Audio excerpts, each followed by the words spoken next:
Здравия всем слушателям, подписчикам моего канала. С вами Виктор Максименков, и в этом видео я предлагаю вам рассмотреть следы древних технологий, древних машин, в первую очередь летательных машин индивидуального типа. Дело в том, что по всему миру мы встречаем подобные изображения, где мы видим летающих людей. Людей, которые обладают возможностью полета, перемещения. Конечно, встречаются и другие формы жизни, которые имеют способность к этому, но в первую очередь я считаю, что это древние люди, которые использовали индивидуальные летательные аппараты для того, чтобы перемещаться по миру, как наземному, так и подземному. Поэтому я вам предлагаю приступить к изучению этого вопроса, собрать этот материал и показать, скажем так, топ-10 этих технологий для индивидуального перемещения древних. Так, самая, наверное, известная технология Гермеса. Дело в том, что Гермес, он имел такие вот крылатые сандали, такой шлем с крыльями, но перемещался в первую очередь по воздуху между миром подземным, миром богов и людей, именно благодаря этим крылатым сандалям. Такие же крылатые сандалии добыл себе по одной из легенд тот, кто победил Медузу Горгону. И мне это все напомнило, конечно же, индивидуальный летательный аппарат, только который у нас описан как сапоги-скороходы. Вот этот рассказ про маленького Мука, который быстро очень перемещался, но благодаря этим сапогам-скороходам, которые на самом деле позволяли ему просто летать. Конечно, летать намного быстрее, чем ходить. Вот вам и сапоги-скороходы, то есть индивидуальный летательный аппарат. Надел и полетел, куда тебе надо. Очень просто, компактно и эффективно. Но кроме этого существуют и такие сведения о том, что люди превращались в летающих существ. То есть перед нами фактически магия. То есть человек есть энергия высокого порядка. Почему эта энергия не может превращаться в энергию более низкого порядка? То есть своеобразная магия, своеобразное оборотничество, когда человек превращается в какую-то птицу, а потом, когда полет завершен, обратно превращается в человека. То есть, можно сказать, магический способ перемещения, известный в древности. Но хочу обратить внимание, что, конечно, кроме магического может быть и техномагический способ. То есть, когда человек просто обладает специальным костюмом, который позволяет ему быстро перемещаться. То есть, это специально изготовленный костюм, который, опять же, индивидуально одел, куда тебе надо, полетел. Это не отрицает существование других форм жизни, которые имеют возможность летать, ну и делает нам еще один вариант для того, чтобы вы понимали, что существуют действительно такие техномагические костюмы. Почему я об этом говорю? Опять же, та же самая гарпия. На мой взгляд, это расшифровка просто гарь при полете выделяющая. То есть, а какая гарь при полете у живого существа? То есть это может быть только техническое устройство, как у вот этих вот современных гарпий, которые выделяют гарь при полете. Видно, что это один человек. Единственное, может, у них рожи не так страшно разрисованы, как были у той же гарпии. Вот и вся разница. То есть даже в современном мире мы уже находим понимание, что это примерно было. И подобных устройств по всему миру множество. Вот Лаи нам показывает, сравнивает этот реактивный ранец современный. И то, что, например, находится в музеях мира, цивилизация Хетов, Турция, где видно, что это крылатый человек. И он не просто крылатый.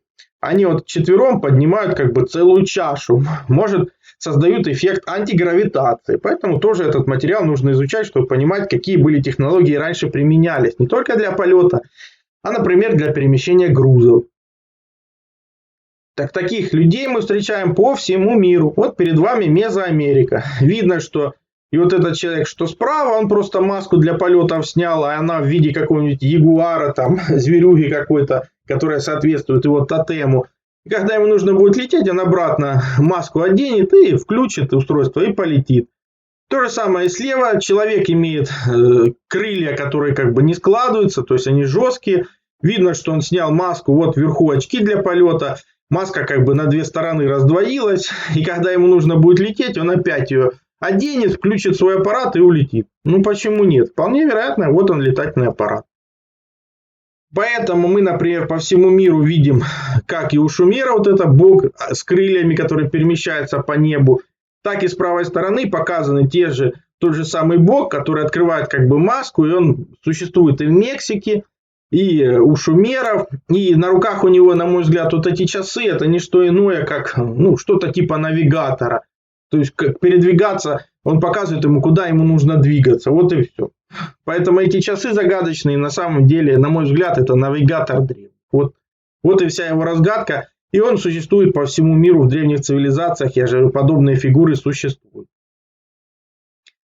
В той же Америке множество и подобных изделий. Вот Лаи обращает наше внимание, что вот летающие щиты Качина, это скорее всего какие-то летающие устройства, а за ними действительно человек просто в защитной маске. То есть в современном мире их только начали изготавливать, получаются какие-то летательные аппараты индивидуальные.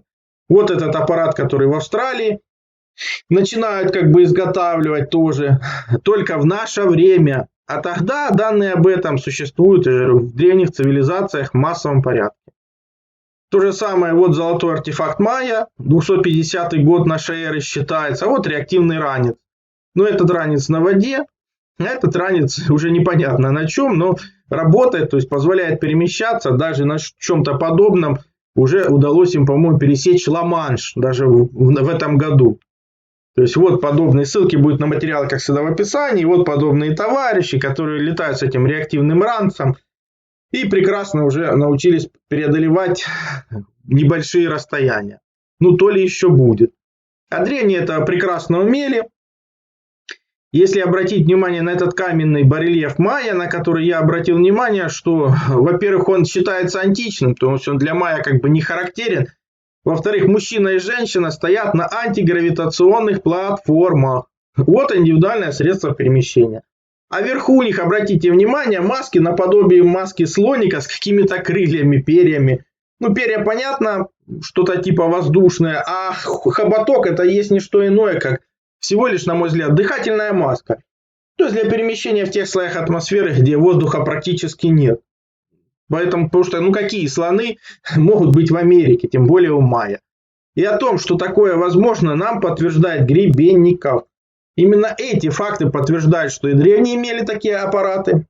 Именно и наработки Гребенникова показывают, что подобные аппараты возможны, потому что в первую очередь он посмотрел это у природы. Совершенно верно, древние цивилизации брали в первую очередь природные принципы и на их основе делали свои летательные аппараты. Поэтому и нужно это все изучать для того, чтобы понимать природу гравитации, природу перемещения в пространстве и времени. А временное смещение было и при полетах того же Гребенникова, о чем он и писал. И сам он наблюдался, как в виде летающих гигантских шаров, светящихся. Что мы сейчас и во множестве наблюдаем. То есть какое-то поле, которое этот летательный аппарат образует. И что в том поле? Или человек в специальном аппарате, или просто техническое устройство, или действительно какая-то другая форма жизни, которая основана как раз на вот этих вот природных принципах. В нашем современном мире ходят слухи, что есть люди, которые все-таки пытаются эти принципы повторить, и у них это получается, как вы видите на картинке. Самый знаменитый наш летательный аппарат древних – это ступа Бабы-Яги.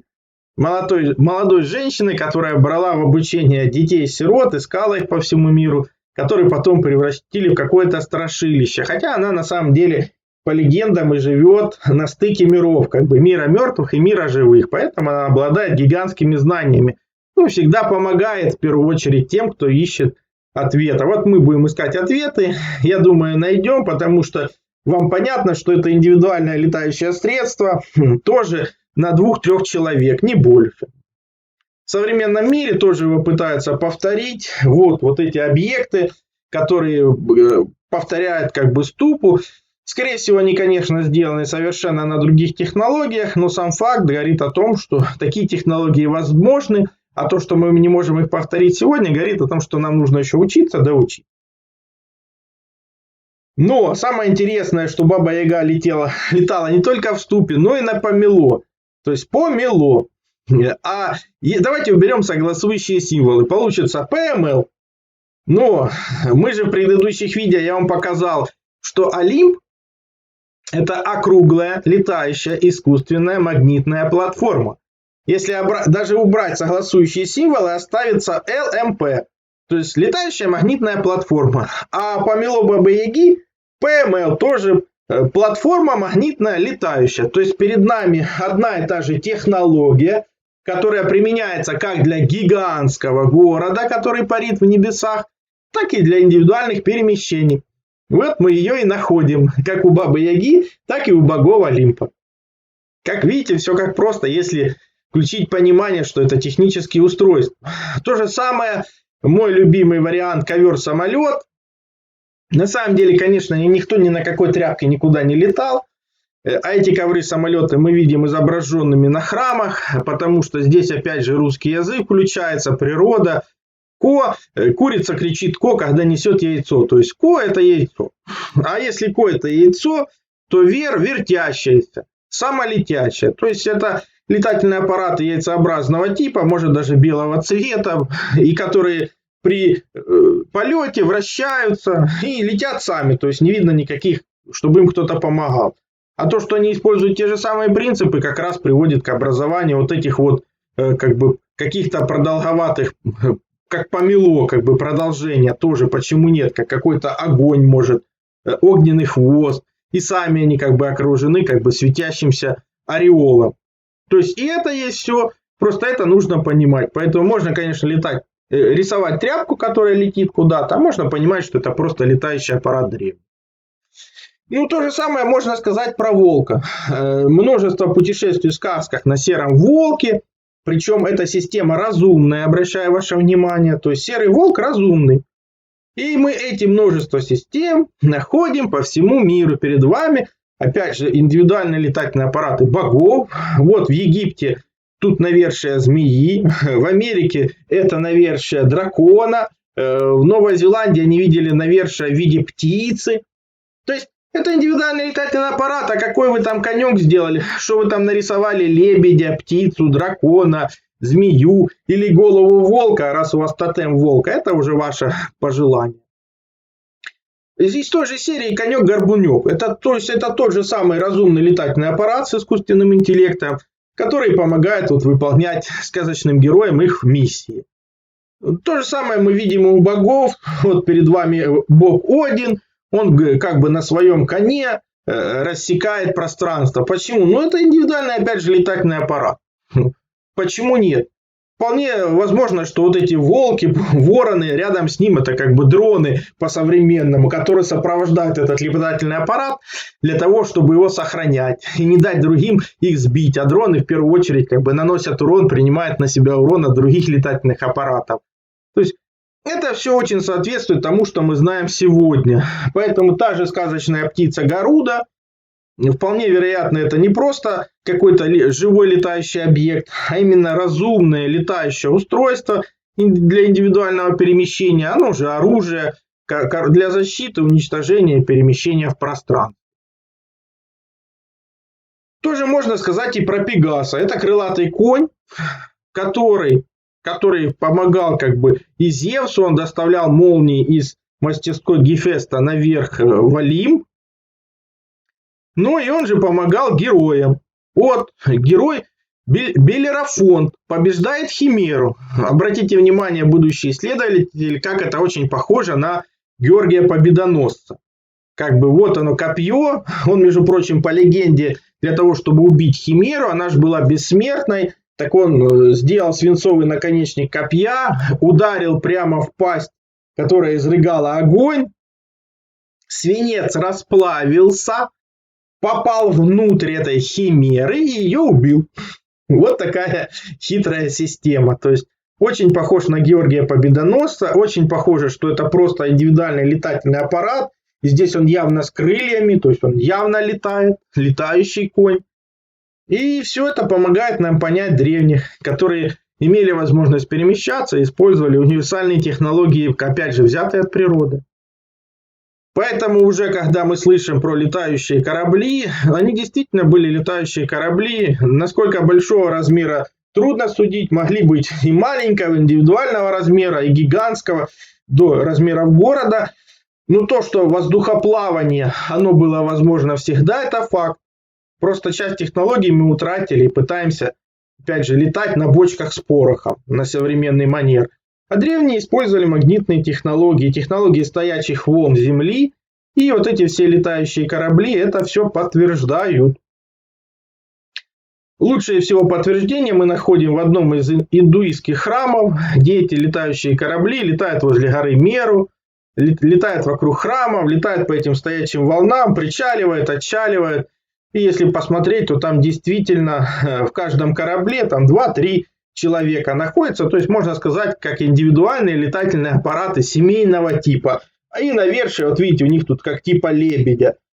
Ну, то есть навершие можно сделать любым, но сам факт, что они летают, перемещаются по воздуху, и можно их считать индивидуальными летательными аппаратами древних. Ну, мы топ-10 технологий этих просмотрели, теперь можно сделать короткий вывод. Прошлые цивилизации использовали множество технологий, которые позволяли перемещаться в пространстве в индивидуальных летательных аппаратах. То есть не только больших, не только гигантских, но и индивидуальных. Кстати, многие из них были разумными.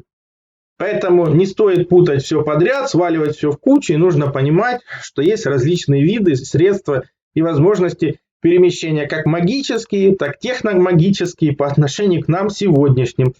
Все ссылки на использованные материалы, как всегда, будут в описании под видео. Ну и вы выскажите свое отношение к этой информации, поделитесь такими же интересными ссылками на подобные материалы в своих комментариях. Конечно, если вы в состоянии высказывать свои мысли, не оскорбляя никого в сообществе. Также переходите на мой сайт, ссылка есть в первом закрепленном комментарии под каждым видео.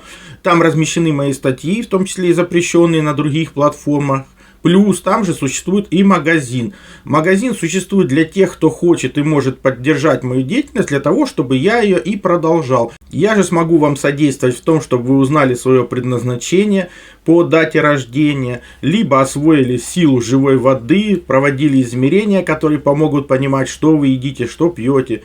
Плюс получили лучшие натуральные витамины, именно Иван-чай. Плюс, опять же, сила живой воды – это водород и озон. Именно эти две структуры воды помогают нам сохранить здоровье и вылечиться от любых болезней, потому что они универсальны, подходят как одному человеку, как и всем членам семьи. И один раз купленные не требуют других расходников. Плюс, например, детектор электромагнитного излучения. Мы все живем в городах, а там огромное количество электромагнитных полей. И имея эти простые измерительные приборы, вы сможете не попадать под их влияние, а значит будете меньше болеть и дольше просто проживете без лекарств. Друзья, вы помните тот наглядный пример с кровью, как синтезит буквально за час разгруппировал эритроциты, восстанавливая нормальный процесс переноса кислорода. У меня возникает вопрос, что именно происходит на клеточном уровне, чтобы дать такой быстрый системный эффект. Ответ пришел из авторитетной международной лаборатории MacroLife Biotech Германия.